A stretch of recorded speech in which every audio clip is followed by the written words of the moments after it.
ಇಲ್ಲಿ ನನ್ನ ಮಗಳು ಹ್ಯಾಂಡ್ ವಾಶ್ ಹೇಗೆ ಮಾಡೋದು ಅಂತ ಸ್ಟೆಪ್ ಬೈ ಸ್ಟೆಪ್ ಹೇಳ್ಕೊಡ್ತಾ ಇದ್ದಾಳೆ.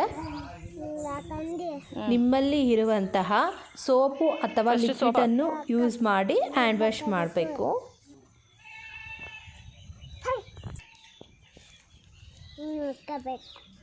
ಅದಾದ್ಮೇಲೆ ಏನು ಮಾಡಬೇಕು?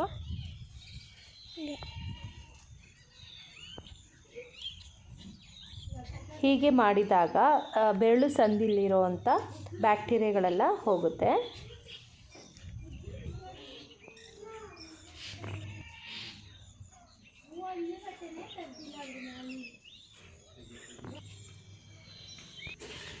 ಹೀಗೆ ಬೆರಳುಗಳ ಉಗುರುಗಳನ್ನು ಇನ್ನೊಂದು ಕೈಗೆ ವೃತ್ತಾಕಾರದಲ್ಲಿ ಉಜ್ಜುವುದರಿಂದ ಉಗುರಿನಲ್ಲಿರುವಂತಹ ಬ್ಯಾಕ್ಟೀರಿಯಾಗಳು ಹೋಗುತ್ತವೆ.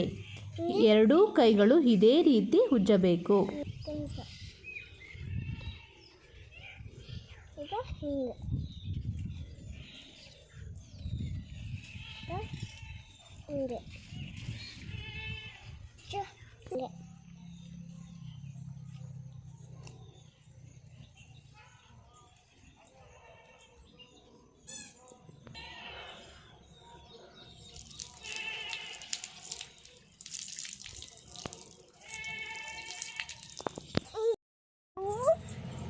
ಯಾಕಮ್ಮ ನಾವು ಕೈ ತೊಳಿಬೇಕು ಸೋಪ್ ಹಾಕಿ?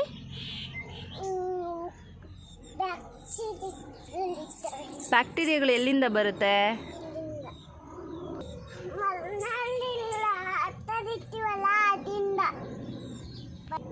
ಹೌದಾ?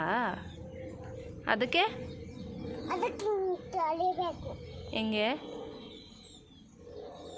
ಯಾರು ಹೇಳ್ಕೊಟ್ಟಿದ್ದು?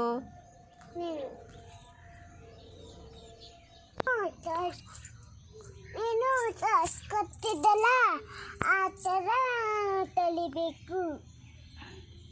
ಎಲ್ಲ ಉಗ್ರಲ್ಲಿ ಸೇರ್ಕೊಳ್ಳುತ್ತಾ ಆಮೇಲೆ ಒಳಗಡೆ ಹೋಗ್ತದ ಮತ್ತೆ ನಾವು ಬರ್ತದೆ. ನಾವು ಬಂದು ಊಟ ಮಾಡೋಕ್ಕಾಗಲ್ಲ, ಊಟ ಮಾಡೋಕ್ಕಾಗಲ್ಲ, ಸುತ್ತದೆ ನಾನು ತೋಚ್ಕೊಟ್ನಲ್ಲ ಆಯ್ತಾ, ಒಟ್ಟು ಮಾಡಬೇಕು. ಅದೇ ರೀತಿ ಕೈಯನ್ನು ತೊಳ್ಕೊಂಡು